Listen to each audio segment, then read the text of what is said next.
Okay, folks, the clock on my iPhone just ticked over to 7:30.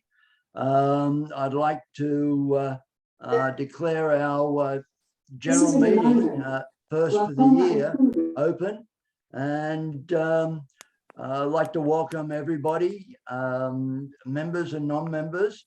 I trust that everybody had a wonderful Christmas and fantastic start to the new year.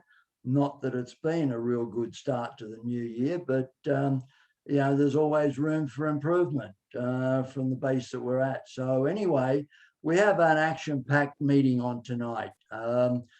Because of COVID, we aren't able to do our usual grafting demonstration at the church. So we have improvised, and Ty and all of the other WizKid IT gurus have got together and made the best of what we can. So we are going to continue with a grafting presentation, and we do hope that we will see you all on Saturday. And tonight's agenda is going to be the welcome. As I just said, Dick will discuss the sign exchange. Ty's got the night agenda, and Khaled's going to do some stuff, and we're going to go into breakout rooms. So let's get the show on and going. Dick, are you there somewhere?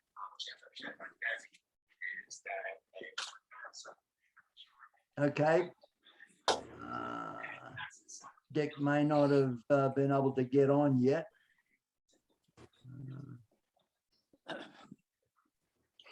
Yeah, I'm not seeing him on here. No, I'm just scrolling around too, and I can't see him.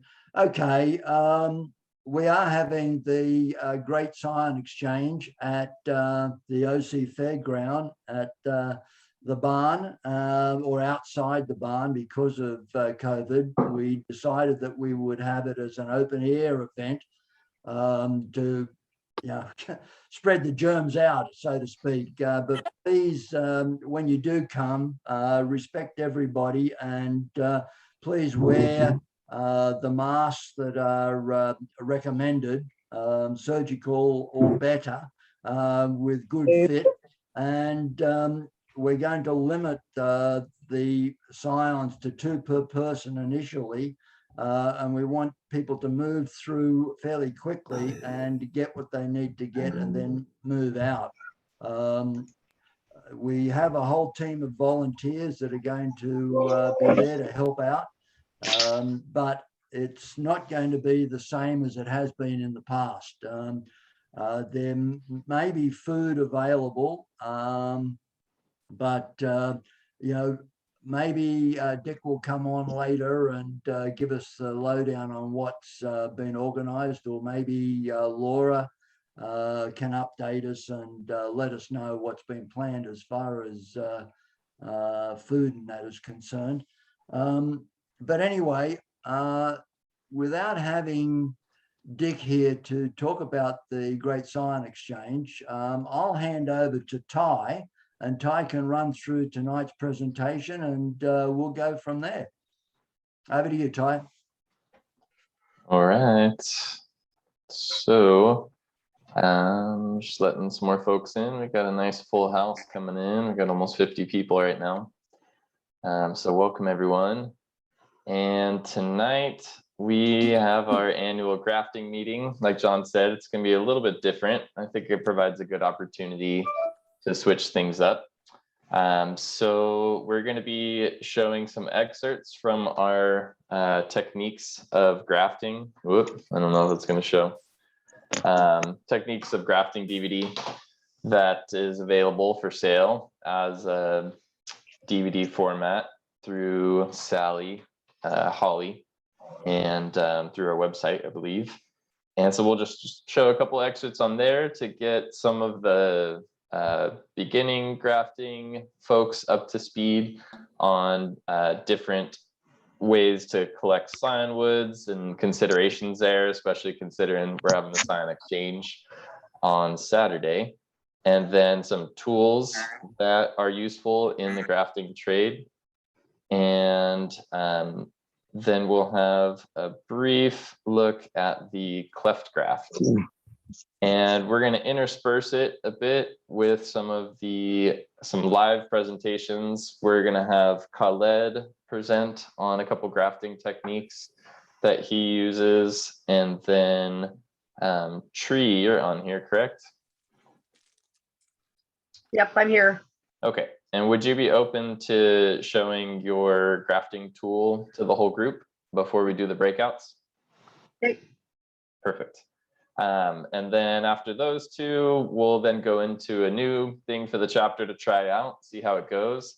We're going to have some of our more experienced grafters. We got Denny, and Julie said she'll give it a shot. And we've got Khaled and Tree, and we'll see if we can snag anyone else in here to host a room. And we'll break up into smaller groups so that we can have a Q&A, more of an informal discussion, so that if you have any lingering questions, or if you're considering getting scion wood for a specific tree at the Scion Exchange, or if you just want to hear some more from someone who's experienced, maybe their favorite trees to start grafting if you've never grafted before, or ones that they've had funny stories or epic fails or anything that comes up. So we'll do a little breakout room, which are just going to be smaller rooms so we can have more intimate discussion. And I'll give a little bit more on the breakouts when we get there. And so for now, we will go, if there's no other business, John, we'll go ahead and hop into the film. Okay, I think we're good to go. That's great. Thanks, Ty. Mm-hmm.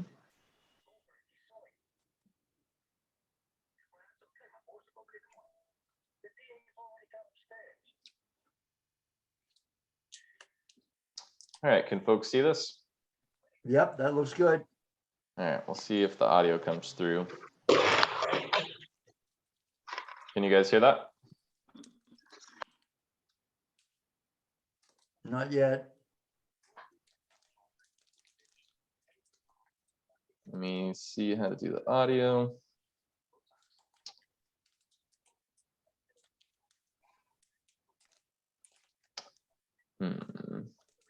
Hi, when you go to share it, there's a place that you have to check Okay. that you want to do the audio. All right. So should I stop sharing in order to, let me try and stop it and go back to Yeah. it. It just says advanced sharing options, who can share. Yeah, let me try. Down at the bottom, there should be something about. Oh, share sound. I see it. Yeah. Perfect. Hey, Ty. Yep. Hey, what's up, Khaled? If it's okay, if I have two devices, Ty, one to share the screen and one for the video for when we do the breakout room, perfect. Yep. And so I can co-host you on this one. Is there another one I should co-host you on? Yeah. Yes. I'm getting What's that. it listed as?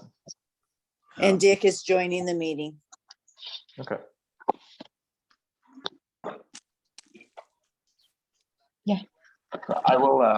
I'll get that for you. Okay. Just chat with me, and once you have that one, and I'll co-host it. Perfect. All right. Sharing this now. Let's try that again.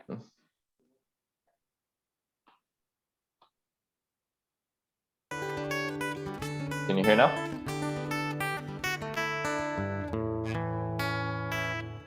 Yes. I'm Riley Hawley. I've been grafting for about 20 years. The last 10 years have been down at the South Coast Field Station, which is part of the University of California Research and Extension Center. We're going to talk now about is one of the important things for grafting, and that's the scion wood. What you want to get in the way of scion wood is something about 1/4 inch to 1/2 inch, depending on where you're going to use it, whether it'll be on the small seedling rootstock or if it'll be stump grafting of an existing plant. The one thing you don't want to use, though, is a water spout which shoots up into the air from branches, because this will take 2 to 3 years before it will start having fruit on it. Before you start collecting your scion wood, you want to disinfect your tools between each tree. And I use alcohol, a bleach solution is very good also. So what we're looking for is something that has had fruit on it before, last year's growth, and take this and cut off a piece of the wood, maybe 8 to 10 inches long. And then we'll cut off the various leaves so that the scion wood will not dry out.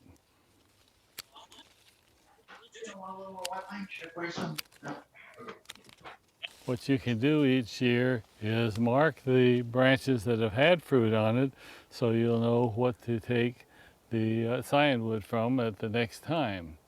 So what we're going to do is look for small buds that are just developing at the various sites where the leaves were cut off, and we'll use these as our scion wood and cut the length.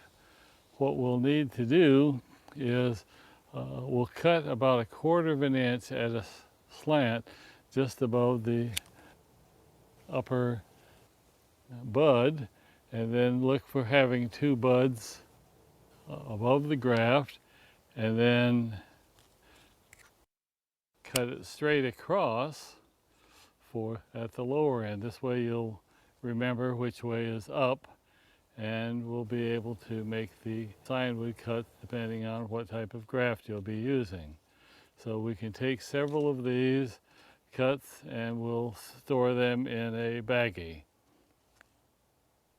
Okay, this is an avocado, and it's a little easier to see than the citrus in that there are 2 types of buds that will come out. One is the flower bud, which is round and plump, and a leaf bud, which is narrow and pointed.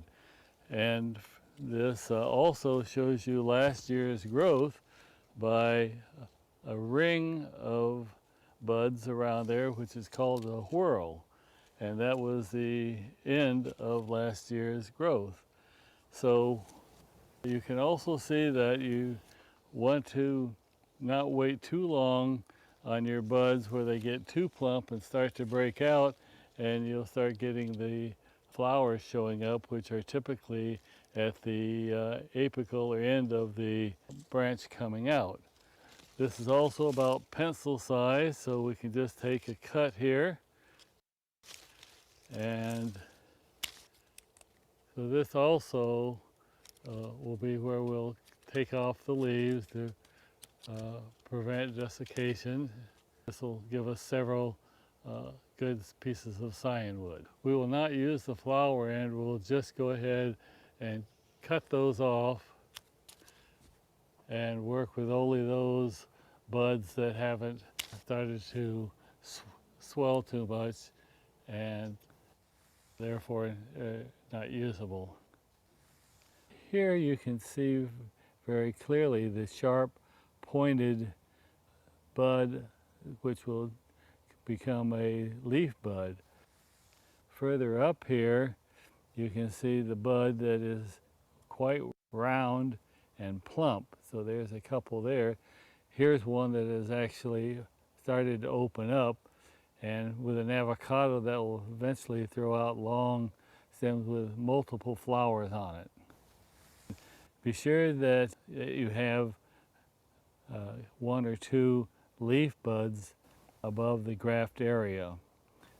As soon as you determine that one is a flower bud, you want to knock that off because it's going to be taking energy that needs to go into leaves to generate the food for the plant. Some of the tools that you'll need for collecting scion wood and preparing them are your clippers, knife. Here's a plane, I'll explain that. And of course, again, you want to make sure that all the tools that will come in contact with the cyan wood have been disinfected.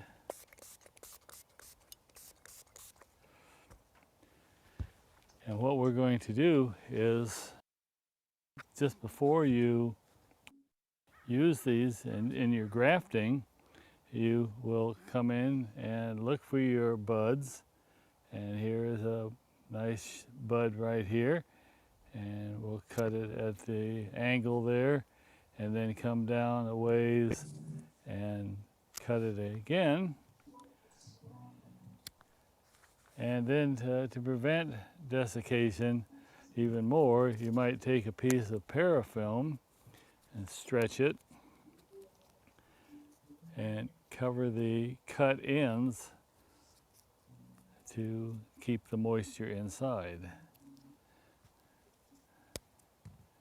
Now, normally you wouldn't have to do this, but on some more difficult plants that you might want to be grafting, you would need to do this. Also, on more difficult plants, 2 to 4 weeks ahead of time, of course, this is citrus and not or avocado, this is not a problem, but you can girdle it by cutting around and say about 1/4 inch apart. Doing this 2 to 3 weeks ahead of time and peeling the bark off down to the cambium area. This is removing the phloem.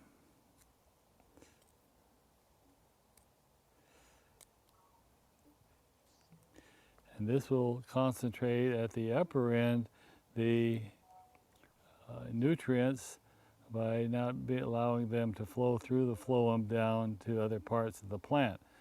And so then when you are ready to graft, you'll just, or to take the cyan wood, you just cut it off at that point. Now the other thing is, some cyan wood, it is difficult to get a good even cut because the wood is very hard.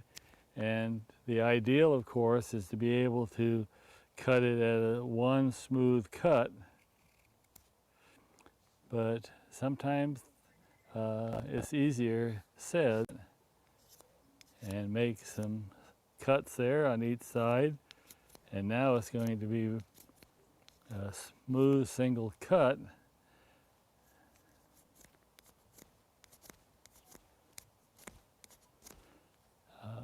So that you don't have any of the undulations that go across there with cutting it with a knife.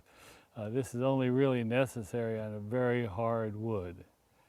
Now once you've set this up, you want to make sure that you mark it, and taking a baggie, you can write on here what it is, say a Moro orange, and the date that this is collected, and put each one of the varieties and even the same tree into the baggie. And an ideal place to keep it is in the vegetable compartment of a refrigerator, where it is cool and dark, and depending on the variety of the fruit that you're going to be grafting, can last anywhere from a month up to 6 months, sometimes even up to a year.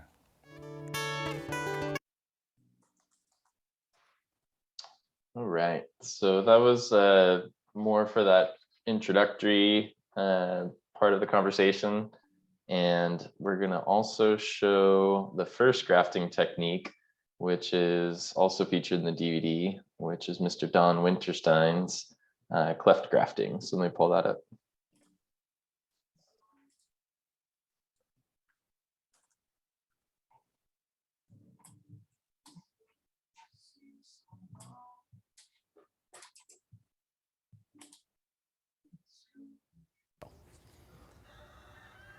And that's about it for the bark graft.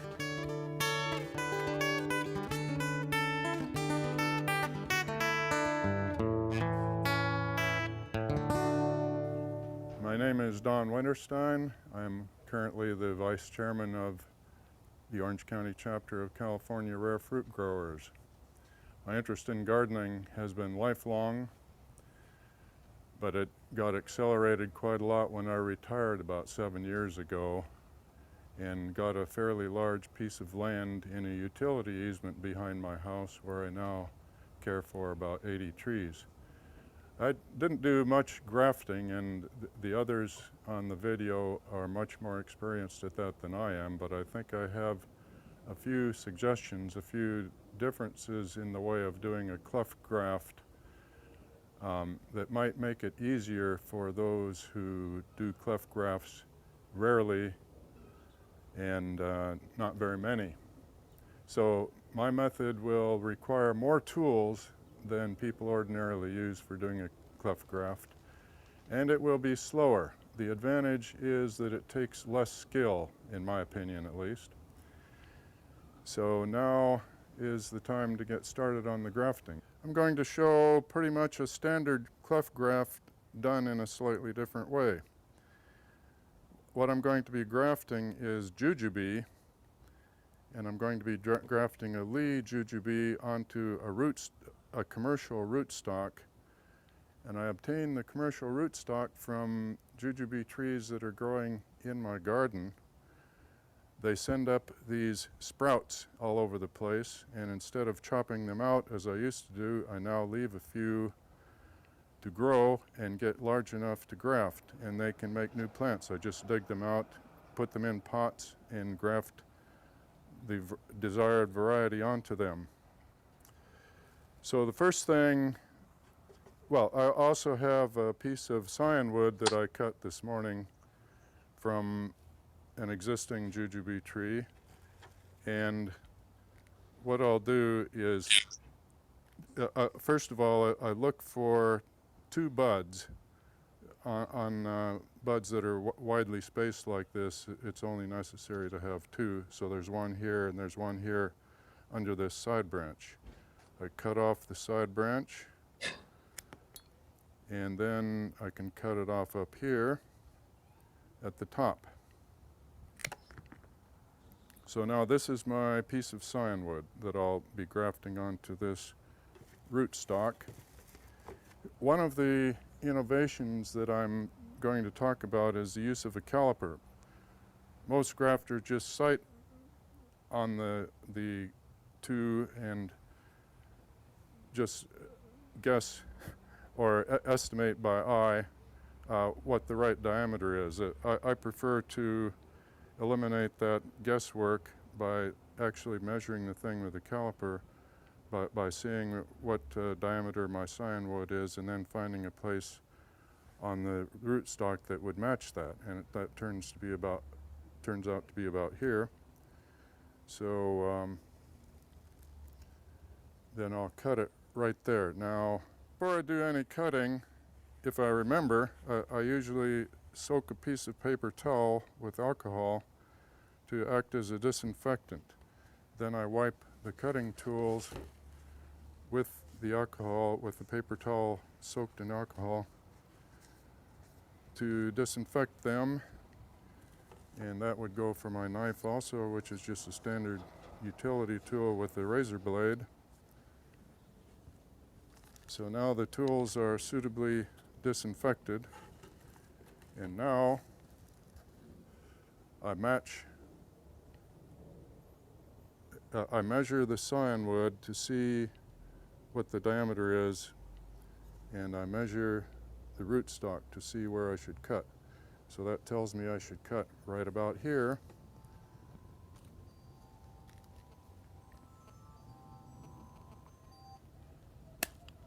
And there it is.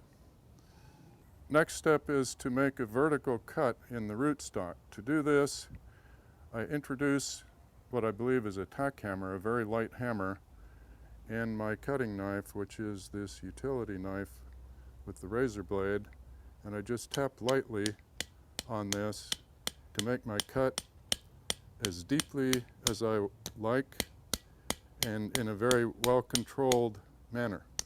So I'm not relying on my arm muscles to be able to stop when I want, but I'm relying on small taps of the hammer. So the knife blade has now been driven in almost the full width. For a piece this thick, it needs to be a little deeper than it would for a small piece. And also, when I insert the wedge, which I'll be making in a minute, it's probably going to make the cut go even deeper.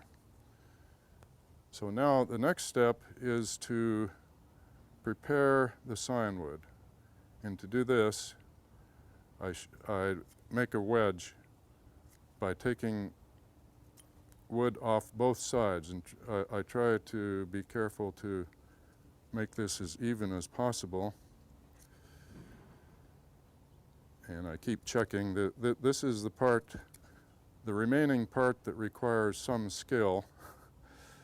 And when the piece is this big, it can take a fair amount of whittling.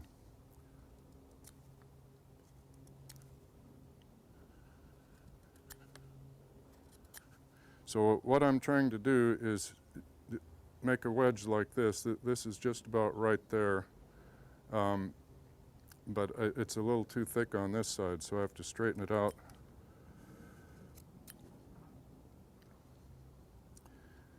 And now it's approximately right.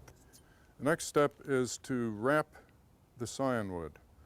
I use the parafilm like just about everybody else and start at the very top and stretch it around so that it covers the whole piece of scion wood.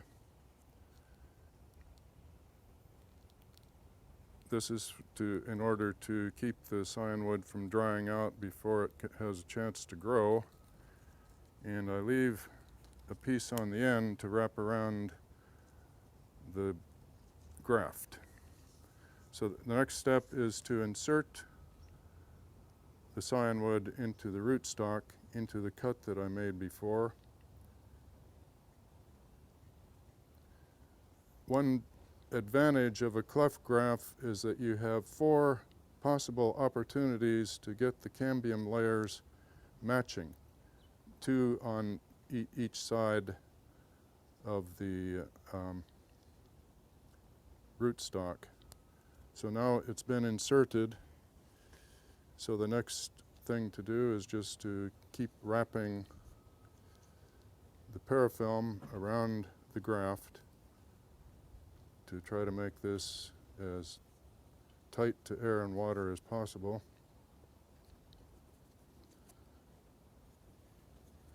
When I get down to the bottom, I just start going back up, stretching the parafilm as I go, and try to make a double layer around the actual graft.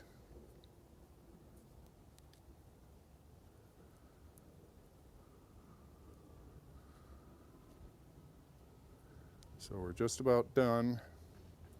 The final step is to give this some rigidity. The parafilm is not going to hold this as rigidly as we'd like. If a bird came along and sat on it, it might fall over and ruin the graft. So what I do to provide rigidity is just put a little piece of ordinary electrical tape around it. And this seems to be adequate. The electrical tape will stretch as the graft grows so that you don't really need to be too careful about when you take it off. I've left these on for a while. I usually get curious after a few months after they're growing well and take it off. So one time I took it off too early and ruined the graft. So it's important to let the graft grow well enough. You could probably leave this on for a whole year without any serious consequences. In any case, that's it. Now, in order to remember what this is, when I'm doing my grafting, I usually try to do several at a time. So I don't put the permanent marker as to what it is on. I do that more carefully later with an appropriate tag for grafting. But in this case, this is a Lee jujube. So I'll just mark Lee on a piece of masking tape.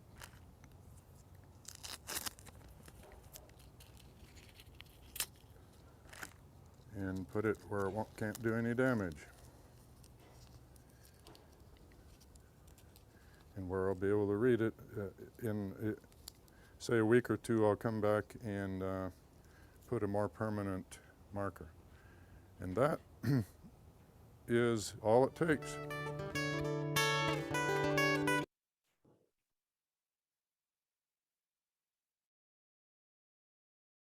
All right, so that's some highlights from our Techniques of Grafting DVD that the OC chapter produced in 2006, was filmed in 2007. It looks like it was copyrighted. So that's available for sale. We have it on our OC Fruit website. I put a note in the chat window.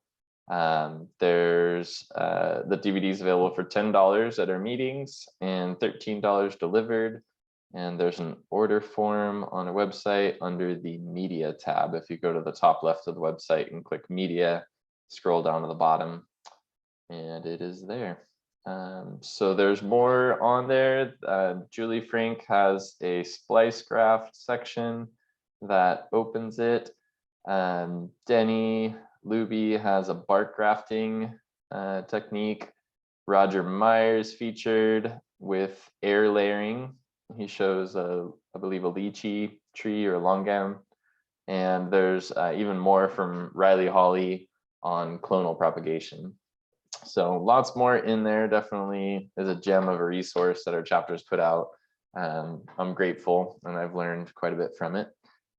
So next up, we are going to have a brief live demo of a grafting tool that is also a potential introductory tool if you feel that you'd like to have consistent results without having to go to a grafting knife or a box cutter. We've got Tree, who's going to demonstrate a grafting tool that makes an omega cut. You ready, Tree? You're muted, I think, still. And then let me pin the video for you. Okay. All right, is everyone able to see Tree? Okay. Let me get Okay. the. I think you're All good right. to go. Okay. Thanks for joining us, Tree. Yep, not a problem. My favorite grafting tool, it's actually a takeoff on the Cleft graft. And it's actually, I call it like my puzzle tool. They're only like about $12 now, $10 to $12 on, like if you go to Amazon, and it's called Professional Grafting Tool. But you don't want to buy it for the cutters. You just want it for the puzzle piece that it makes, so that the union with the scion and the cambium layers is wonderful, kind of thing. And I have a pretty good success rate. I'd say at least 85% success rate on this. Let me get a little bit bigger here. Okay. Couple other things I just want to bring attention to. When I do my labels, I like to use the aluminum foil, the trays, the lids that come with them. And then I actually cut them into pieces. And then I punch a hole in them. And these last like forever, kind of thing. The other thing that I can use, if you have grandkids or whatever that have Barbie dolls that come in the little boxes, those little ties are wonderful because they're already coated. But if not, at Christmas time, you can always buy the little wire. Comes after Christmas when they're like 75, 80% off. So I usually stock up after Christmas to buy these. And then I'll just take a little section. And that's how I'll fix my label to my scion plant. Another way that I like to make labels. It's actually from Venetian blinds or mini blinds. So I just cut the little pieces and then I'll use a pencil, not a Sharpie. Sharpie tends to fade with the sun, but I'll put these in the container after I plant my pot, or I put my pot in the plant, kind of thing. So those are some of the little trick things that I like to use. Other tools that I use my Lysol for my tools, just to keep them all clean before putting the graft onto another one. I use the parafilm wax that comes in a roll. So I'll cut little sections. So they're about an inch wide. And I'll use 2 of these when I do the grafting. The first one I'll do is I will fold it in half when I do it to combine them. So I'll use 2 of these at the same time when I'm doing my little cleft thing. And then the other thing that I also use to reinforce, I know some people will use rubber bands. I like to use the little tape, and it's called Sturdy Stretch Ties.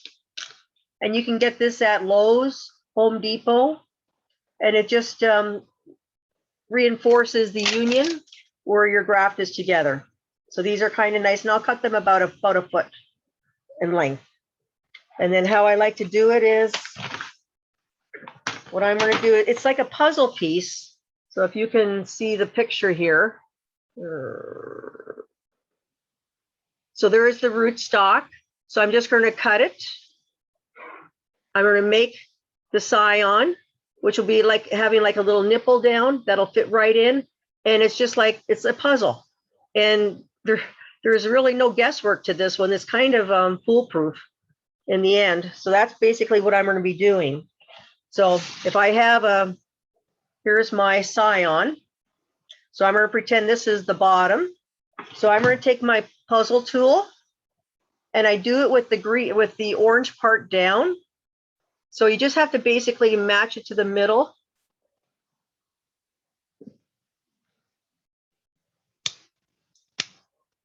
So that's the first part, if you can see. That's the first part. So this would be my rootstock. And then I'm going to find my scion. So if this is my scion here, I'm doing again the orange down. When I cut, I map it up into the middle there, cut it. So there's now my scion. And you can see it's got like a little puzzle shape to it. This is my rootstock. And I'm just going to match them right into each other. That's it. Kind of thing. The top part of my scion, that would have the parafilm on it. So I would have taken the parafilm and just stretched it all the way down and around.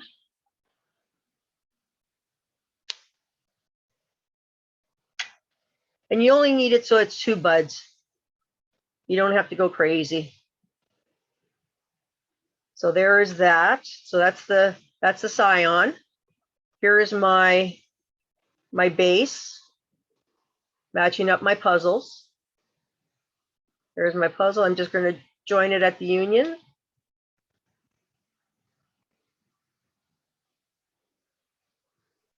And the warmth of your finger will also help the wax form to itself. And then I take my second piece of wax, fold it in half, and come back over that union again. I usually go bottom up then on this one. And then I take my green. Now the tapes can either be green, clear, or white. You just have to remember in about a year, you have to remove this. This will not disintegrate in the sun like a rubber band will. And then I just come snugly over the union, up and down. And that just prevents, because I have a lot of animals in my yard. So between the possums, the raccoons, the rats, whatever, they tend to get knocked over. So this at least holds the union together. And that's my union. So it's pretty straightforward. It's pretty foolproof. I have, like I says, I have a wonderful success rate with it, kind of thing. And it takes the challenge out of it, actually, because it fits in so nicely, because it's like a puzzle. If anyone has any questions, just let me know. Yeah, does anyone have any questions? You can either raise a hand or unmute yourself. Or type it in the chat box. My son bought me one just exactly like that at Walmart, Oh, okay. and it was not expensive at all. And it was what? Was not expensive. Was a good deal. It was not expensive. It's not expensive at all. The one thing, just to remind people, when you get the package, it actually comes with a change of blades on there. Don't even mess with it. Just buy a new one. It's not worth it. Your marriage is going to go down the drain. Okay, so just automatically just get a new one. I think I have like 4 in my box now of these. So the first one I think I got was from Lee Vining years ago, and I think I paid close to 40 or 50 bucks. And now they're like a 10, 12 bucks. And I mean, it's crazy. That's what I found out too. Yep. Some of them are very, very expensive, but that one wasn't at all. Yep. And there are all the knockoffs that are available now. I mean, this was called Well Cut. This one. Another one I have here is just called, I mean, the packaging is even cheaper. And this one was just called the Professional Grafting Tool. So, I mean, there's nothing to it. And it even has a picture on the back to show you how to do it if you forgot. But you just have to remember, each time it's always the orange side down when you're looking at the tool. So don't think you got to switch the tool around. That's the only thing that confuses people. So always have the orange side down when you're cutting, and then just match up in the middle to try to get it centered when you're cutting, to get the puzzle piece in the middle. And that's it. Simple. Right on. So quick question. Does your video show the use of this tool? No. Nope.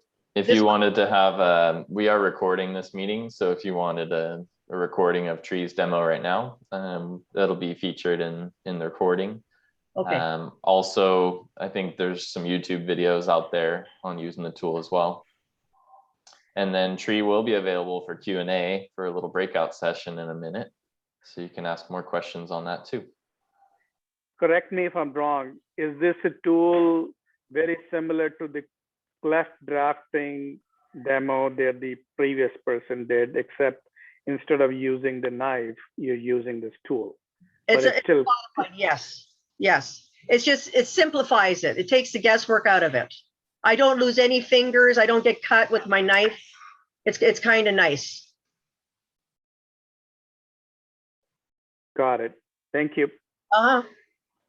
Yeah, I would say it's extremely close to the Cleft graph, except for the Cleft has the V shaped, where this has more of that omega puzzle shape. So they just lock in a little bit different. Is there any cases, Tree, that you found that the tool wasn't so effective? You Like can on only, certain density of wood or size of wood? I don't try to use anything bigger than my little finger, because then you get it's nice and uniform. If it's much bigger than that, then I'd have to go to a different technique. But And if it's a lot smaller, bigger pardon? and there's probably a small, like a size that's too small as well. Yes, correct. Right. You'll find out. Okay. So it's for a specific range of scion and rootstock material. And really you have to have the scion and the rootstock have pretty much similar or same size diameter. Is that right? Exactly. If for some reason they're not the exact same size, I always just try to bring it to the one side, so at least the cambium layers on that one side will match up. Yeah. And you still have pretty good success. Okay. Cindy had asked, so you don't sharpen the blade, that's correct? You just buy a whole new tool. I have extra, if people want the extra blades, I'll be happy to give them to you. It's the deal.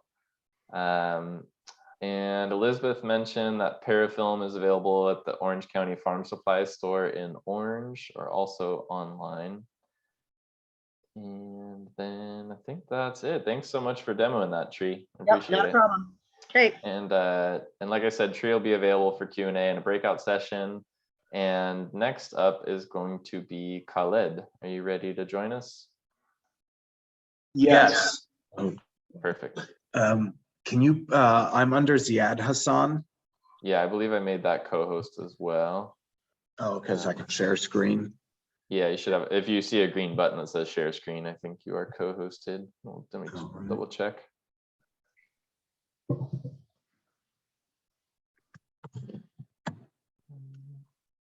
Let's see. You see it? Yeah, I see that you do have co-host permissions, but I'm not seeing any screen shared yet. Oh, it's asking which screen. Right. We want the PowerPoint.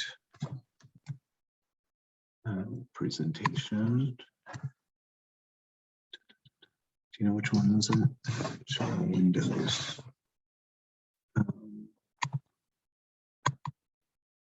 All right. Okay, is that showing? Yep. Okay, perfect. And then before you get started, Khaled, I have a question for you regarding grafting tape, because you were the one that introduced me first to the buddy tape. You want to make any comments, or are you going to have any comments on here about buddy tape? You know, I wasn't planning on it initially, but I do use buddy tape. I first started off grafting using parafilm, and then I actually bought the same tool that Tree had. And I went to my first scion exchange, and I had 15 scions, and I was 1 for 15. And the only one I got was an apple. And then my next meeting, someone told me, well, a dog off the street could graft an apple. So I didn't feel too special. And I kind of gave up for a few months. And then I met a guy named Sumesh Bell who has spoken for us before, and he introduced me to buddy tape.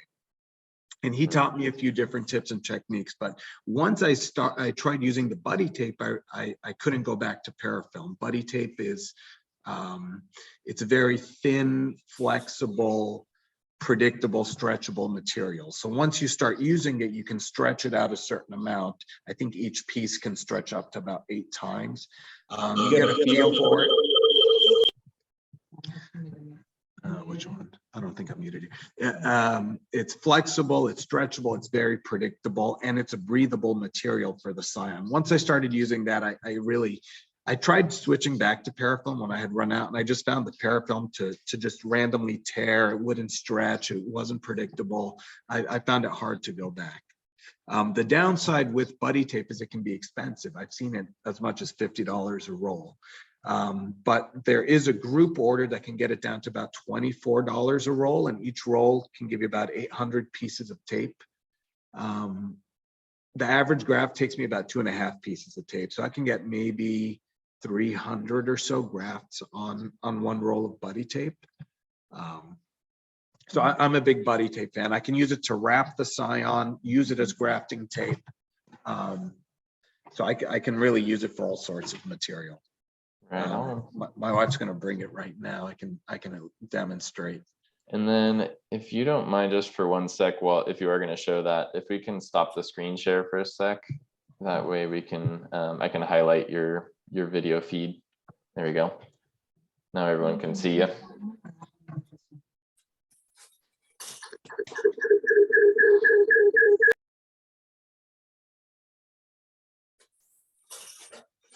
All right, so.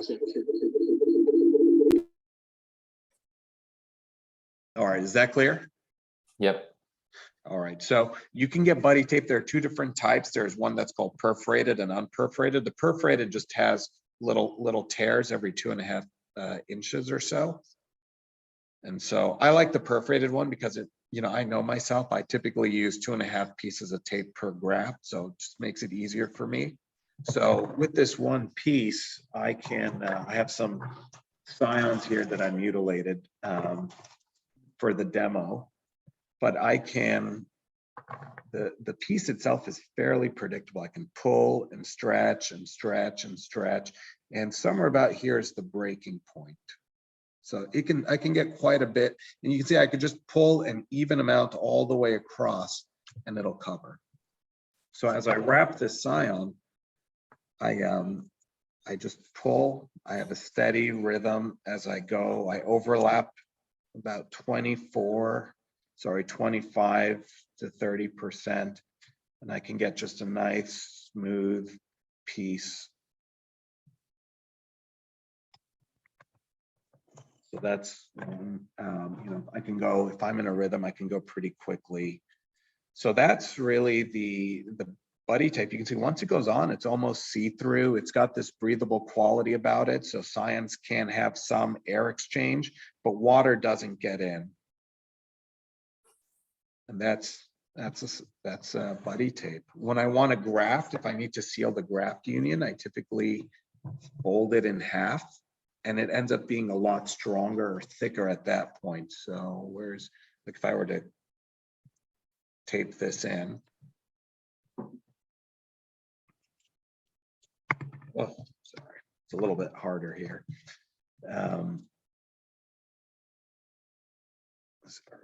If I were to tape this in here, I used to use rubber bands a long time ago.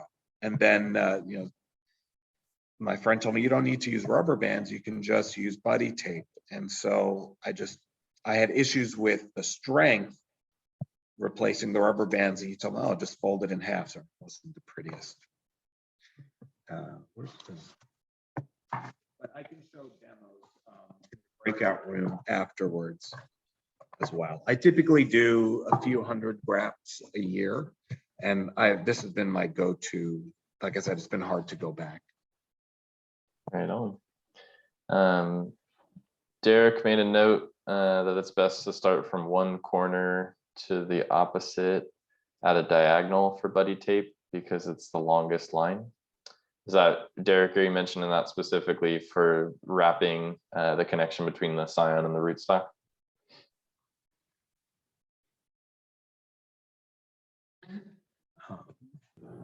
I guess that would make sense. Where to buy it? We may coordinate, we may hop onto the group order. If folks are interested, they can contact, contact me or contact the club, and then someone will notify me. Typically the group order goes in around February or March, and then my friend actually coordinates the order. So he gets a huge box from Japan. And that helps get the cost down to about $24 or so per roll. Otherwise, you can find it on Amazon or eBay, and it's usually about $48 or $50. Right on. Perfect. Well, thank you for showing that. That was helpful for me. So thanks. And if you're ready to present, you can go ahead and share screen. All right. Is the PowerPoint on? Yep. And then I just want to make a note for folks using, definitely with a computer, there's you'll be able to see his screen shared now, and then I've spotlighted Khaled so you can see him to the side, and then there's a bar in between those two screens, and if you hover your mouse over it, you can slide it. If you want to see Khaled a bit larger or the presentation larger, you can grow or shrink it by moving that bar sideways. So all right, so we're going to be talking about 3 different advanced grafting techniques. And by advanced, it doesn't mean that you have to be an advanced grafter. It's these grafts are great because they address non-ideal situations. And in fact, I'd say that at least one of them is my go-to graft. So this is the side graft or modified side graft. And one of my friends calls it a modified cleft graft, the Z-graft, and the banana graft. So this, a modified side graft is great for scions that are about the same diameter as the rootstock, or scions that are a little bit smaller or much smaller than the rootstock. They can be performed at any time of the year. And the idea with a modified side graft, which I've demonstrated here, is that we're going to wedge in the graft between a peel or flap of bark and the main rootstock. So there are a few different methods I use depending on the size of the rootstock. If the rootstock is very thick, then I make a thin cut down the scion, almost parallel, sorry, down the rootstock, I should say, parallel to the rootstock, almost like a peel. And I'll make an equivalent cut on the scion, and I can make it a long, shallow cut, like a long V, or a thin, sorry, a long cut on the scion, like a V, or like a long V, or a thin, kind of more stubby cut on the V, and I'll insert the two ends together. The other way to do this is not to make the peel of bark very thin, but rather to extend the cut inwards toward the scion. And this is an example I have prepared here. So I like to, I've got a really thick piece that I'll use as rootstock here. And I've got a much thinner piece that I use as scion here. And so I just cut a thin peel of bark. And what I like about this thin peel is if I can mold it, the piece is so thin, I can mold it around my scion. So if the cut on the scion isn't too straight, if it's got some bumps and wiggles in it, or if it's got some folds, you can really, it's quite malleable. So you can really shape at least part of the scion, the graft around your scion. So that's the first one. The second one is actually cutting in a lot deeper. Hold on one sec, Khaled. I just want to make sure if everyone's able to see you presenting. So if I just want to also give you view options. If you hover your mouse over your computer, usually there's a view button. And for me on the Windows computer, it's on the upper right. And it lets you view standard, side by side with the speaker, or side by side gallery. If you do side by side with the speaker, you'll have both the presentation and Khaled. And like I said, you can adjust it to make Khaled's screen bigger. I said that I'd bought the grafting tool before, and what I had realized was it wasn't the grafting tool, it was me. I had bad technique, and that was because I was not wrapping the scion tightly enough. And so there were air spaces in between. So actually, when I first started doing this modified side graft, I got the advice to cut in. So almost like a cleft graft, except you start from the side, and you end up with this wedge that has a lot of pressure on it. And what that can do, especially for beginners who are first starting out, you may notice you're having a hard time holding the scion, getting the pressure exact. So when you have this wedge where you've cut in, you can just wedge in the scion, and there's enough pressure there that it holds it steady for you, makes it a little bit easier to wrap. It doesn't quite slide. So this is the second option.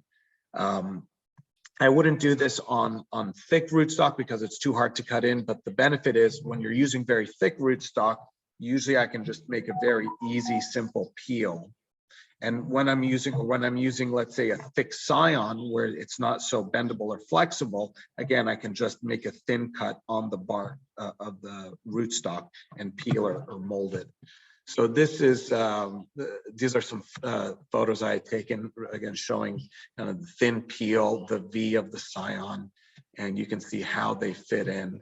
So it's pretty on the main screen here, the presentation screen. You can see from the side view, there's a nice shape there. And from the top down view, there's a good match. This is the second technique where I cut in here. I cut in about 1/3 of the way, and you can see without any tape, it holds itself. I didn't need to put my fingers to hold that down. What I want to show here is one of the benefits I like about the side graft. Is I typically graft up and down. So I run out of rootstock. So what I typically do is I graft all up and down a branch. With a cleft graft, you're really limited because you can only graft that one time on that branch. But with a side graft, you can graft all up and down the branch as many times as you want. So that's what I've taken to do. And as I've been doing that, I've noticed if I alter the shape of the V on the scion, I can then artificially shape my tree. So I don't have to wait the next year to prune it to shape it. I can actually shape it as I'm grafting. So what I've demonstrated here is an asymmetrical V on the side that allows the scion to stick out at roughly a 45-degree angle.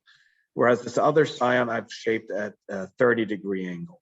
Now, if we go back to this here, the same scion that I shaped, if I flip it, it's now 30 degrees. And if I turn it the other way, it's at 45. So the picture on the left and the picture on the right have the exact same scion and exact same rootstock, but I've flipped the scion. I'm turning it either one way or another way. So you can use this to shape your tree as well. And a clarification on that, Khaled, would you say why would you use that for shaping? Is that to give you a more full canopy? It could be for canopy, or you may have a graft or a branch coming somewhere else, or maybe the branch you're grafting on is maybe 90 degrees to the ground and you don't want it to continue growing in that direction. So you want to alter the shape or the branch, you want to alter kind of the takeoff point of your graft. Nice. So it's or growing into a walkway. Yeah, So it gives you a lot of options. Right. That's what I like about this. And then John McNeil had a question. I'll read it off. It says, does the cut on the rootstock go all the way to the hard part under the bark? It can. So in the second scenario, so if we go back, this case it does. So this goes roughly a third of the way in. You can go about halfway, but you have to be a little careful on thicker rootstock, because once you go in like close to that halfway or beyond, if you have a thin scion, it's pretty flexible. It works really nice. But if you're doing thick on thick, the thick scion can crack the rootstock, and then you got to work on the next lower segment. So when I'm working on a thick rootstock, I almost always just do a very thin cut like this. It's very easy to do, and you can really shape the V of your scion any which way you want. And I've got some photographs of, this is a persimmon I did. I got some really rare persimmon scions from a grower in Georgia, and every yellow label you see is a tag, and every point you see here is a side graft that's done. And so this is just a top-down view of this multi-grafted persimmon tree. So it's a really nice graft. It's you don't need as many hands to use. It's really easy to eyeball it if you want. You can use a lot of scion for very few rootstock, and it helps you shape the tree. And what I really like is when you get those smaller pieces of scion like this, something that's about pencil thickness or Sharpie thickness, the wood is soft enough and flexible enough, you can really wedge it any which way you want. The main con for using this technique is if you're using really young rootstock, let's say a seedling that's just a couple months old, too many cuts into it can cause some pretty bad dieback. So we all know with our trees, if you prune them back too harshly, you may get dieback of a few branches. Well, a really small seedling may not be able to handle one cut for a graft, let alone 3 or 4. So you kind of have to judge the health of the rootstock. But let's say you've got a 1-year-old tree or a 2-year-old tree, it should be able to handle multiple cuts. If you're grafting onto something really thick, 3 inches, 4 or 5 inches in diameter, you also get into this odd geometry where as you cut the peel, the arc of there's an arc to the log as well. So you kind of have to hollow that out, almost like someone called it a coffin almost. You have to really hollow that inside portion, but that's a really unusual scenario. And then the last there's a question dovetailing on that that Joan had, and it was, do you have to match anything up specifically? Like how you're gonna have to match cambium at some level. So how do you think about that? Yeah, so I do match it up, but I make the cut the width of the scion.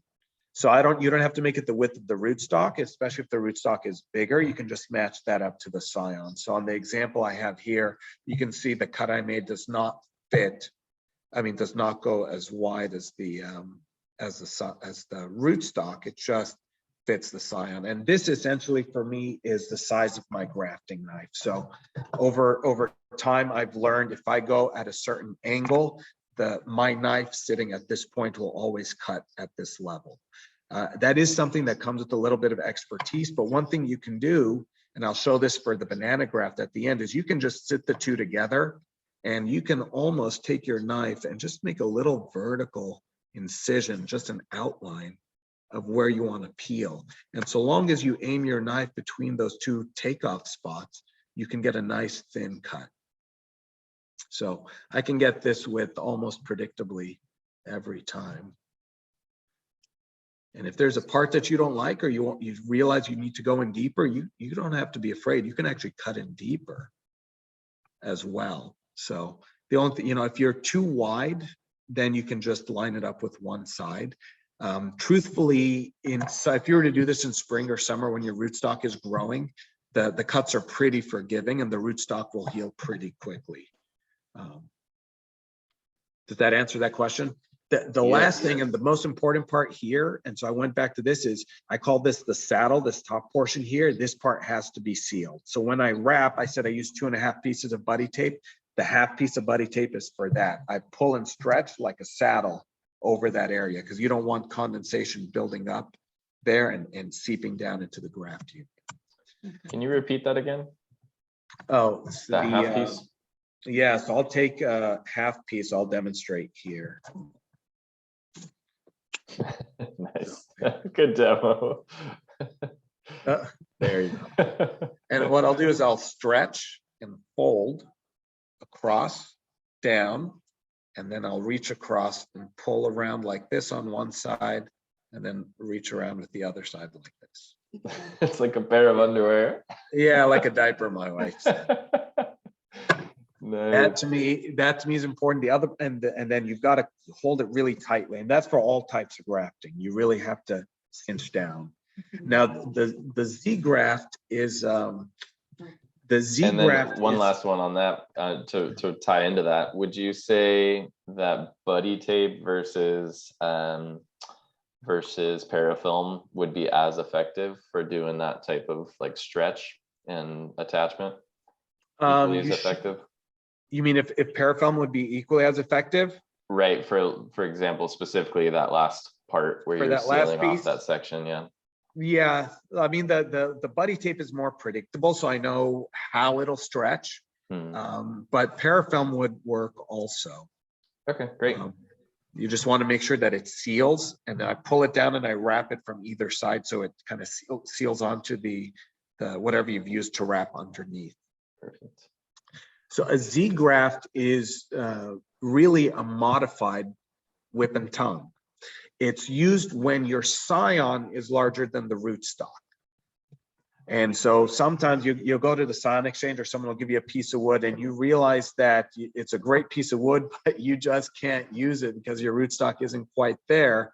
This is a nice technique to use because it's made just for that purpose, and it's actually really, really easy to do. So the scion on the rootstock are prepped the exact same way. You don't have to cut one way and one another way. For the Z-graft, this will be the scion, but I cut one side at a 45-degree angle, and then I just shave a quick piece on the back side opposite that 45-degree cut, and I make a thin peel of bark.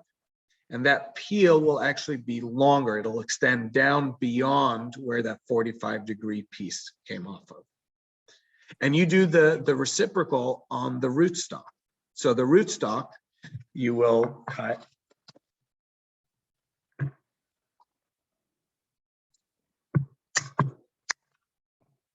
at a 45-degree angle.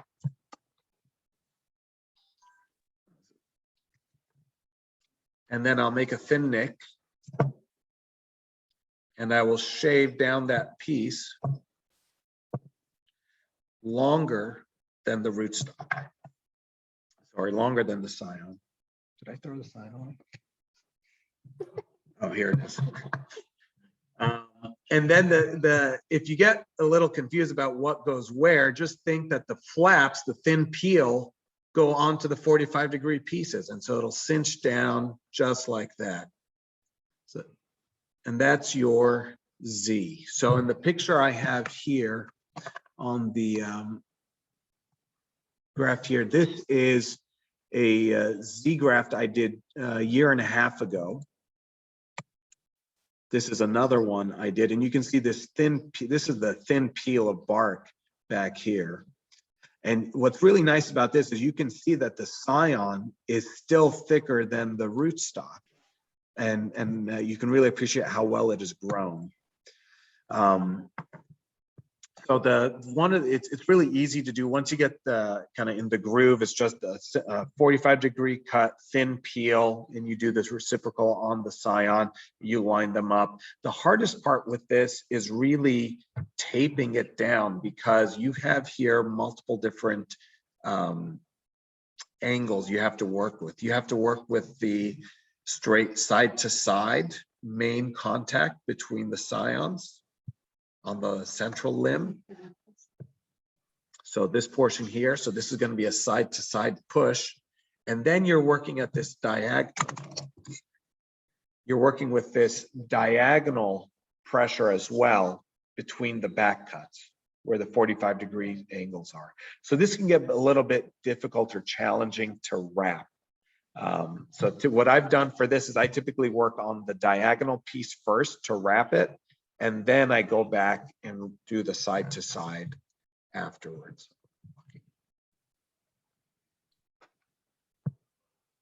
That's a Z-graft. The other thing that can be problematic is your scion is bigger than the rootstock. So not all the scion will necessarily get covered. So it's not necessarily protected either. So you may want to seal this with something like a bonsai paste, which has anti-fungal properties, or wax, or make sure you tape that up. The last thing I wanted to present was something that I thought was really neat when I came across it, something called a banana graft. And this is what I've done for more of my deciduous trees, where it's absolutely critical that I have the graft take. And I've done this for like single node, just grafting one node at a time.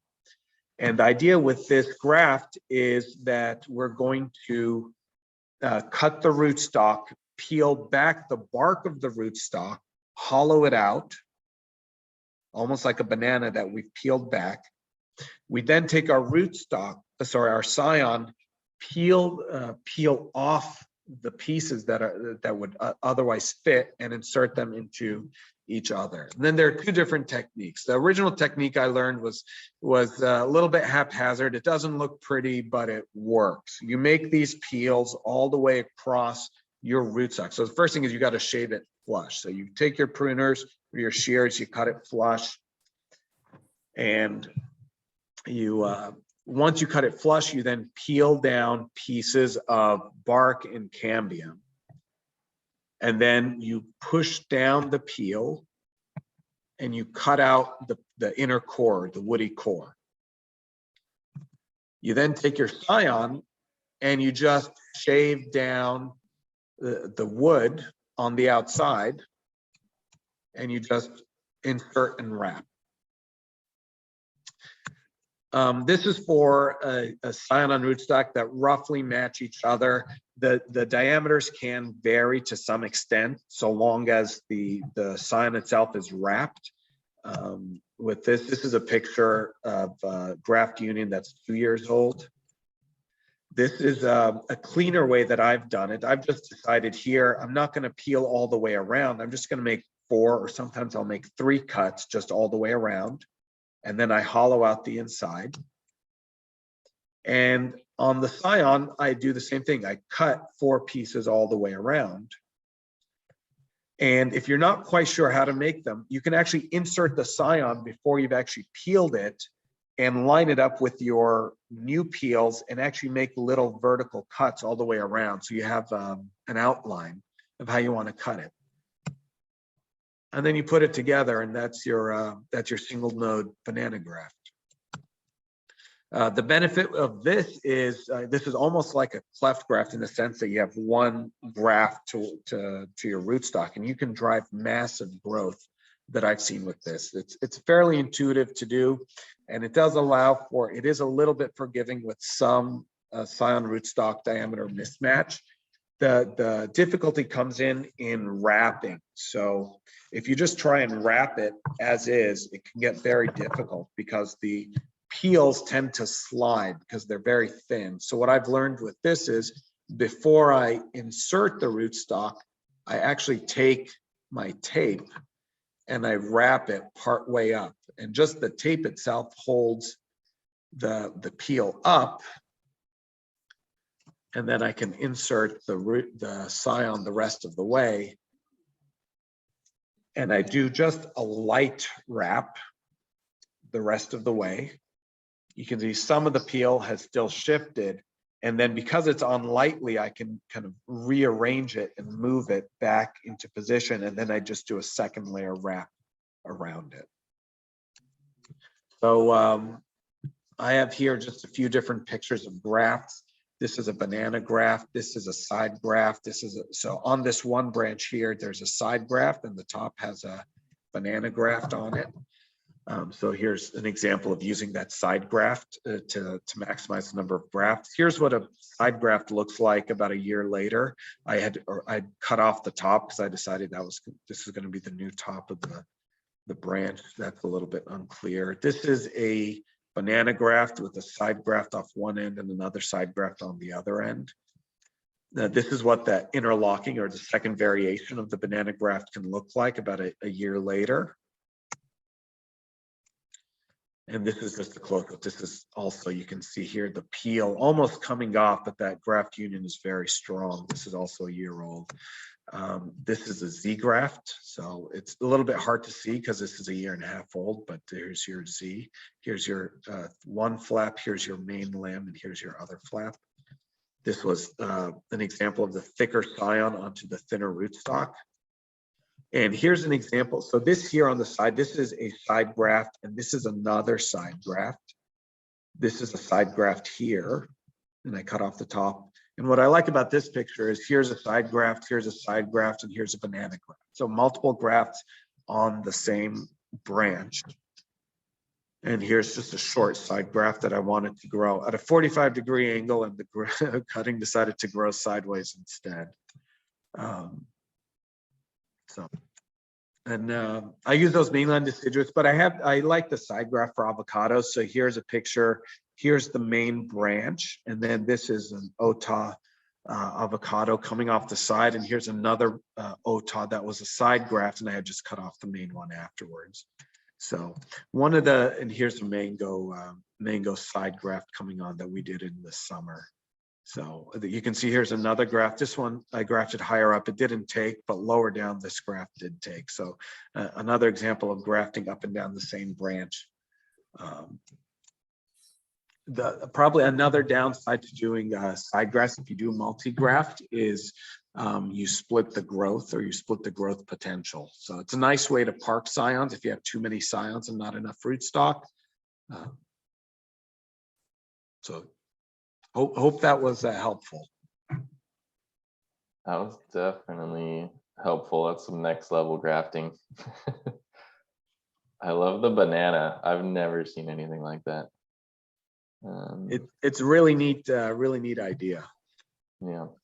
Okay, so we got some questions that we can address here, and then since we've all heard the same info, and then we'll split up into breakout rooms, and whoever ends up in your group can ask you more questions. So let's see. One of the questions was, I think, on the first graft, which was what, the Z or the? Oh, the side graft, the modified side graft. Does that work with avocado? That's what I use primarily for avocado. So I like to do that depending on the size of the rootstock or how old it is. Let's say if it's just a foot tall, I may just do one graft on it. But if it's a good 2 feet tall, 3 feet tall, I may do 3 or 4 grafts up and down. But I'll typically rotate as I grow. So if I do 2 grafts in close succession, I'll do one, and then right above it another. But if they're separated by 6 inches or 8 inches, I'll kind of rotate around the kind of spiral around the avocado, just kind of planning for different branches to take off. Nice. Another question is, would angling the side veneer more than 90 degrees allow for more secure / supporting as it gets heavier?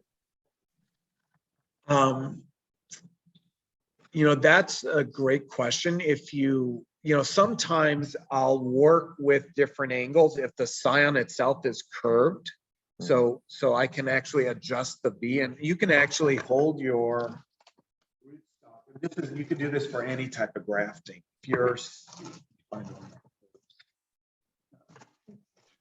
If your scion has an arc to it or a curve, let's say we cut this off. So if it has a natural curve to it, I'll hold it up to the rootstock, and you can kind of play around with this, how the shape and curve should be. So you can see here that your V is going to have to angle in, whereas here you can have a V that's more that has a narrower angle. From this, if you angle too far in, you do risk breaking off or risking the integrity of your rootstock. So you don't want to angle too far in, but definitely as you get closer to somewhere between a third and a half or halfway into your rootstock, that's kind of that sweet spot where it holds itself together for you. As it gets heavier, some of those last pictures I had shown where there were multiple kind of thick side grafts, those grafts were done just in June or July. I mean, that rootstock was really growing well, but you could see they grew to about 1.5 inches wide pretty quickly. So it seems to support itself. Obviously, if you feel like the graft is getting too heavy for the rootstock, you may have to reshape your graft, but that's probably a problem 2 or 3 years down the line. I do cut the peels by freehand. If you do any spring or summer grafting and you get a feel for what it's like for the bark slipping, that's kind of the place where you're aiming for. It's a very, very thin, shallow cut, and it really should feel easy and pliable. It's almost like when you're shaving carrots. And your budding knife, where was that purchased? That's a Felco budding knife. I like to have this, I forget what this is called, the bark separator, because when I do, sometimes I will, I'm doing this upside down, but if I do these cuts here, if I'm lining up cuts, let's say for a banana graft, I can insert the bark separator just underneath and use it to lift. Now in winter, it doesn't separate quite as easily, but you get the idea. But what I found with the banana graft is it doesn't have to be this precise. You can just make a nice thin, shallow cut. Oh, I cut into a sample. A nice thin, shallow cut. And let's say you're a little bit thicker, that's okay also. But you'll find once you get into the wood, it puts up a lot of resistance. It's a lot easier on the blade to go sideways. You find almost the right plane every time. And with practice, you get used to the type of cut you make. So they're all pretty consistent in terms of the width that you use. Martha was asking what you use for labeling. I have a Brother P-Touch. It's a handheld label maker. I use yellow laminated labels, and then I can just take this out with me. Or if you've seen me at the Scion Exchange, I sometimes have this with me, and I just print labels on the go. And nice. I could just print it. I like make sure you get something that's laminated so it can hold up to the weather. And I like yellow because it's easy to catch my eye, so I don't make any mistakes while pruning. If you notice, some of the grafts have paint on them, blue or red or yellow. That's because I spray paint the graft union as well. And then where are you applying that label? To a pot or to punch a hole I in usually it? apply it around the scion. So I'll take usually the scion, I'll apply it to a place just where in between nodes. Nice. Very good. Okay. There was a question, what makes you decide which grafting style to use? Is it the scion wood? Yes, so I've had great success with banana graft on the trees that go dormant. I haven't actually tried on avocado just because I'm so comfortable with the side graft. And it's, I found that when I graft, the thing that takes me the longest time is figuring out where to graft on the scions, on the rootstock. So I found with the side graft, I really don't have to think about it. I really don't have to think too much about what scion fits where. I can just kind of find a branch and then do 2 or 3 on that branch, move on to the next branch, do 2 or 3. Have you done any bud grafting of mangoes, John asks? So I have not tried bud grafting on mangoes. I've seen it done and I've seen it successful. But typically I'm grafting in July or so, or August. And for mangoes, I also do side grafts quite a bit. Okay. Can a banana graft go the other way around, peels of the scion wrapping around the rootstock? Yeah, I don't see why not. The only thing you have to be aware of is some trees are notorious for dieback if you cut into them too much. So typically I'll want to cut just under where the node is, because that internode wood is a little bit softer. It seems like the wood gets really hard around where the node is. And then some trees like to die back to the next lowest node. And so you just have to be aware of the type of tree you're grafting on and how sensitive it is to dieback. Because with the banana graft, you are cutting back. But it seems like if you just shave down the outer piece, you actually should have less risk of dieback. But yes, you can do that. Just like you can do like an inverse cleft graft. I think that's called a saddle graft. Right. And then someone asked how you remove the center part in the banana. Just peel it back. And then you gotta hold the peels back because some of them will want to spring back up, and then take the pruners and just cut the inside. I've always been under the impression that the more you actually touch and have contact with the cambial layer, the more potential contaminants or less success of the graft. But that one seems so involved with the banana. You feel like that's just fine?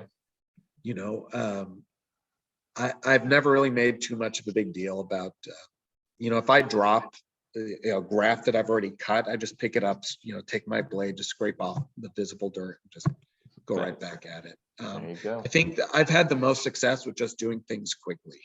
Yeah. I found that the more I spend time finicking and messing with it, the worse I seem to do. And then there are some types of scions that the longer they're exposed to air, the worse they get. So I grafted Sapodilla, for example, Chico Sapote, and you can see it oxidize. It's turning brown in your hands. So you have to cut and move very quickly. I think lychee does the same thing. It turns brown just as you're looking at it. So sometimes it's just a good idea to just cut and move and trust in your technique. Okay. All right, we got one last question here, and then we're just going to do a brief breakout just to have an experience, see how it goes, and we'll do like a little 10-minute. But what style of grafting do you advise to use on an adult fruit tree, and in what season? Apple trees is best done in the short cold season. Is that for everyone? I think apple trees. A lot of trees that go dormant, it's relatively common to just graft now, but you can also graft in the spring. Some people save their scions for spring or summer grafting. Typically, if the rootstock is active, you will see quite a bit of growth, and it's very quick and rewarding to see. If you graft now, you'll probably still have success for sure. But you probably wouldn't see any growth for another month or two. But most of us would just, you get the scion and you graft it. But certainly some types of trees like apples can be kept, the scions can be kept dormant for a while. When I ordered citrus scions from the UC program, I've had them sit in the fridge for like 6 months, and they're fresh. They're fresh scions. They're not dormant. They're green and they sit in the fridge, and I've had success 6 months later with it. I think I had excuse me, success with a persimmon a year later. Wow.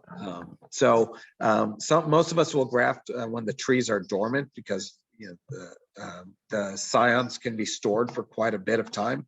But if you have the choice, I'd say graft in spring or early summer before it gets too hot. Because when you have active growth on the rootstock is very, very forgiving of your technique, and it'll heal very quickly.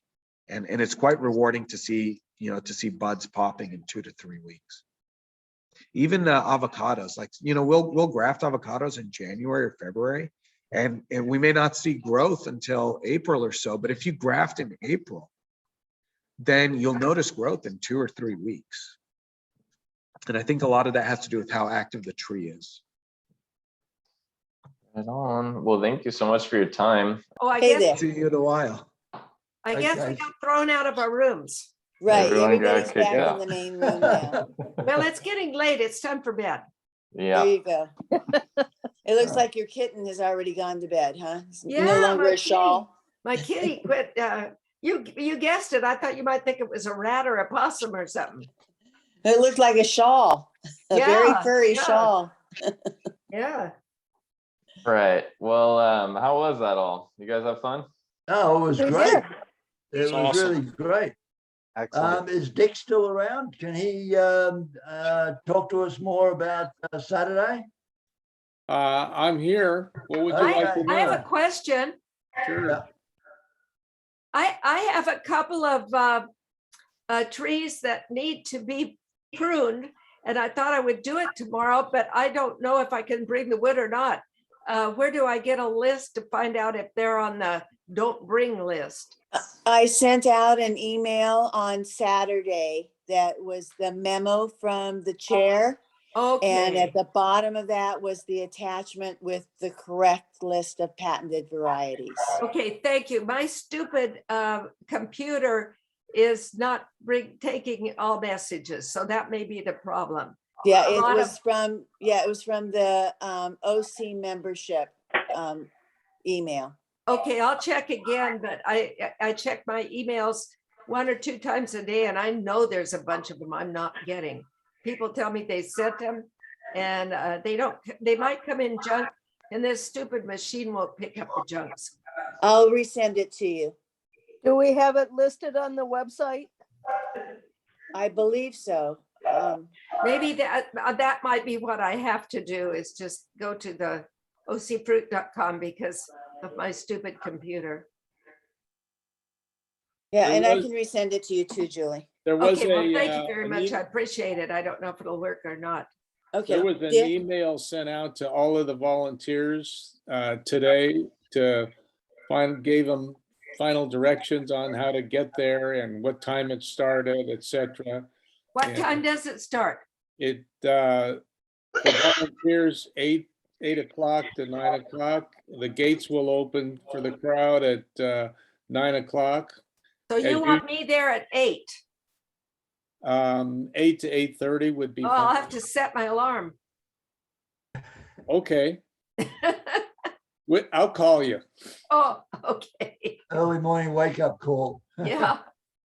8 Is it- o'clock, huh? Okay, I'll 8 put it on my calendar. 8 And o'clock. there will be 5 tables probably set outside. And for social distancing, and there'll be a tape around them to protect them from the madding crowd. And so far, we haven't made any decision about letting members go in and get scions early, which we did last year. But we'll make that announcement at the time. Yeah, avocado budwood will be sparse this year. I have quite a bit. I was gonna Oh, good. volunteer. Good. The only thing is, I've arranged for someone to pick it up because as of today, I am COVID positive. Oh, So my gosh. I won't be there, but I have arranged for a third party to pick up everything in a safe manner. But I can send the list to Ty, and then if there are any special requests, we can Oh, I'm focus. so glad you have it. Oh, wow, good. Well, I'm How sorry red you're were- COVID how red positive. were You you? look healthy. I think I caught it 3 weeks ago and infected my family, and then I got it again. Yeah, but like I say, you look healthy. Thank you. I'm triple vaxxed and twice inoculated. So Oh, my gosh. Martha, you had something? I was wondering who was picking it up. I have to be over in Anaheim tomorrow and I could come by and pick up the budwood if somebody else has to make a special trip. oh, okay. Let me text you afterwards. Boy, Okay. that would And be then, great, Martha. That would Okay, be and then great. also for everyone who is still here, because we weren't able to meet it in person tonight, and we're coming to the end of the DVD, they will be on sale on Saturday for $5. So Oh, my if you goodness. are able to make it to the, and would like to see the rest of the DVD, it will be $5.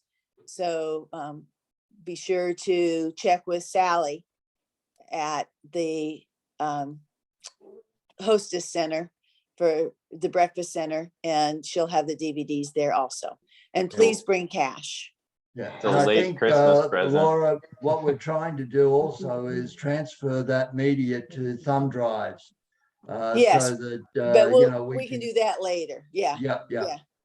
Yeah, we can do that later. But right now we still have some of the DVDs left. And so we'll have those available for $5 on Saturday. Okay? Okay. Great. Sounds good. Is Thumb there drive anyone, would be a great idea.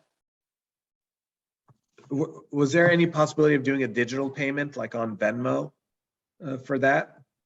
On Saturday, I don't think we'll have that capability then. Sorry, Khalid. Well, I won't be there, but You can Right. Venmo me if you want, and then I can get you whatever number of DVDs you want. all right. So, yeah. Dick, did you have any last notes on the sign exchange? No, I don't. Are there any questions? Fingers crossed it works well, and you know, everybody takes the precautions that have been requested, and you know, we all have a good time and we continue on with the tradition. I have a quick question. Yeah. I have to pay. I want to pay my dues. I haven't joined. We've been talking about joining in the COVID game. Can I do that on Saturday? Yes, I will be there and you can also do it online. So if you have a PayPal account, you can go to ocfruit.com, go to join us, and then pay your dues. I'll do it there then. That's easy. Perfect. Yes, and be sure and fill out the online application also. Okay. Thank Great. you. Mm-hmm.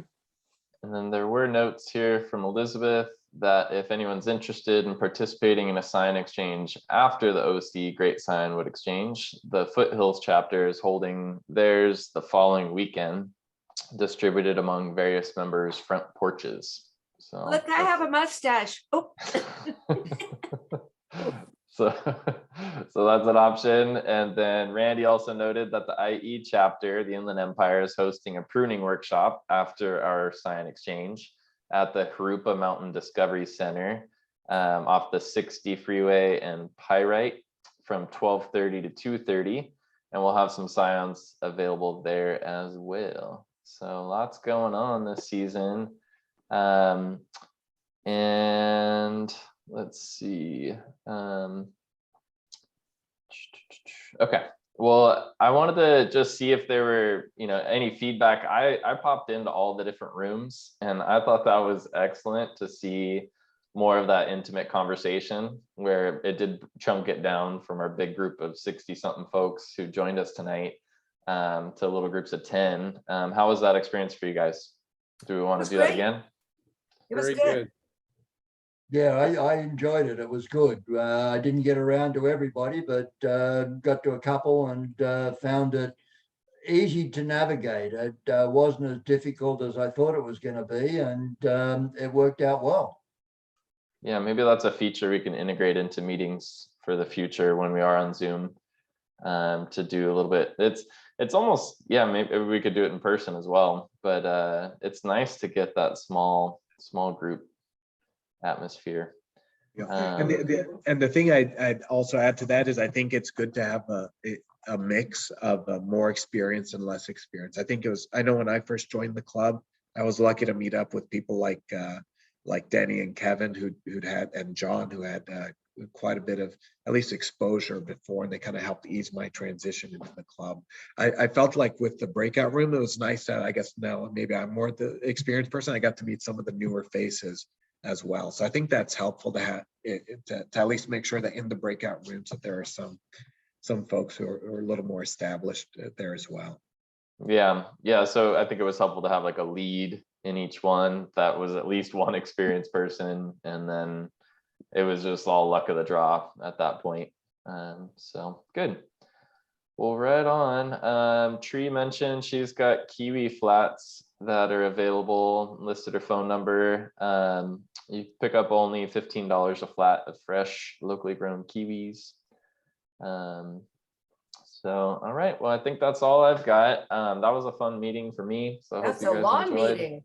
Yeah, Ty, very, very well done. I wasn't sure. I was a bit apprehensive in the beginning, but we hit 60 for a Zoom meeting is not bad. That's good. I thoroughly enjoyed it. It was well put together, and thank you one and all for participation. And the presenters did an excellent job. I really enjoyed it, and I learned a lot. I'm going to beg, borrow, or steal some scion wood later in the year from members just to practice some of those banana grafts and improve my side grafts, especially around mango time. Nice. Right I on. think I've grafted a kitty onto my neck. All right. Well, thanks everyone. Have a great night, and see some of you at the Scion Exchange. And just as a heads up, we do have next month. I'll have to confirm with them because I know COVID's taken a little change since the last time I talked to them. But Professor Jorge Ochoa of Long Beach City College is going to be presenting. He was my professor when I studied horticulture there. You've seen him before, I'm sure, if you've been here for a couple of years. He's a kooky, fun guy. With quite a bit of flair, and he's going to be presenting on, I think it's super fruits and superheroes. He's always got something ridiculous. So he'll be up for February. That is going to be an in-person meeting. That was his preference. So if things seem to have peaked and calmed down a bit, and we can go back to some distanced indoor meetings, or maybe even outdoors if we want to do the Great Park, I can check with him. But he's who I've lined up, and we still have a to be determined for March. Okay, well, let me know, Ty, ahead of time for the Great Park, if that's an option, because I've got to get insurance lined up, and I've got to get approvals from Nathan. My preference would be the church if we can, since we've got it, and but it just depends on how everyone feels about that and how it's looking, COVID wise. So okay, and is that one of those meetings that we could do incorporate Zoom as well as a trial, or is that going to be beyond our capabilities? I think we've overcome some of the challenges that we had the last time, because we know we can use my laptop, and I have cables and everything that we can use for the projector. I think we should prioritize the people who physically show up to be if there's anything is going to happen, they're going to see it. He wants to be there in person. I think he just is that kind of guy where he likes the energy of being in person. So he'll be there. And I would be happy to shoot Zoom footage using either my phone or the laptop to be able to broadcast that out so people can join us. Because I know we have picked up some members from out of town. So I think they would appreciate it. So, yeah. Okay. Well, it's a work in progress still. Tonight was fantastic. Thank you very much for all of your efforts, and Laura for chiming in there and helping out. Appreciate everything. Well, thank you. Yeah, and thanks, guys. See you on Saturday, all masked up and raring to go. Yeah, thank you so Saturday. much. Good night, all. Good Okay, night. good night. Bye-bye. Good night. Stay safe. Bye. Bye. Bye-bye. Bye.